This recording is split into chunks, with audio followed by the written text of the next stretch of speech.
Kiharusi cha kutokwa na damu ni aina tofauti ya kiharusi ambacho hutokana na mshipa wa damu uliovunjika unaopeleka damu kwenye ubongo. Damu itatoka kwenye mshipa wa damu uliovunjika na kuvuja kwenye tishu za ubongo au nafasi iliyo nje kidogo ya ubongo. Kutokwa na damu ni neno la kitabibu kwa ajili ya kuvuja damu.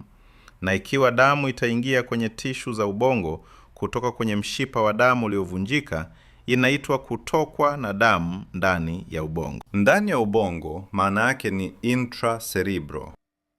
Dalili za kiharusi cha kutokwa na damu ndani ya ubongo zinafanana na zile za kiharusi cha ischemic, na zikijitokeza ni muhimu kutafuta msaada wa kitabibu mara moja. Hata hivyo, ikiwa damu itaingia kwenye nafasi nyembamba kati ya uso wa ubongo na kifuniko cha ubongo inayoitwa subarachnoid, inaitwa kutokwa na damu subarachnoid. Watu ambao wamepata kutokwa na damu subarachnoid kawaida hupata maumivu makali ya kichwa ghafla ambayo wanayafananisha na kupigwa kichwani na nyundo au maumivu mabaya zaidi ya kichwa maishani mwangu. Wakati mwingine mtu anaweza pia kupata kutapika, shingo ngumu au kupoteza fahamu kwa muda. Maumivu yoyote makali ya kichwa bila sababu inayojulikana yanayokuja ghafla yanahitaji uangalizi wa haraka wa kitabibu.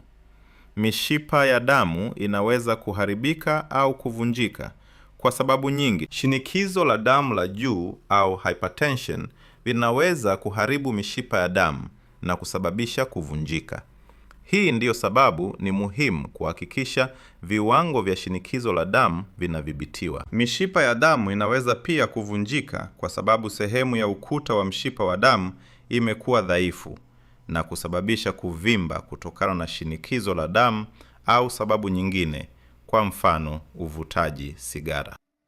Kuvimba kwa ukuta wa mshipa wa damu kwenye sehemu dhaifu ya mshipa kunaitwa aneurysm. Aneurysm inaweza kupasuka na kusababisha kuvuja damu na kusababisha kutokwa na damu subarachnoid au kutokwa na damu ndani ya ubongo.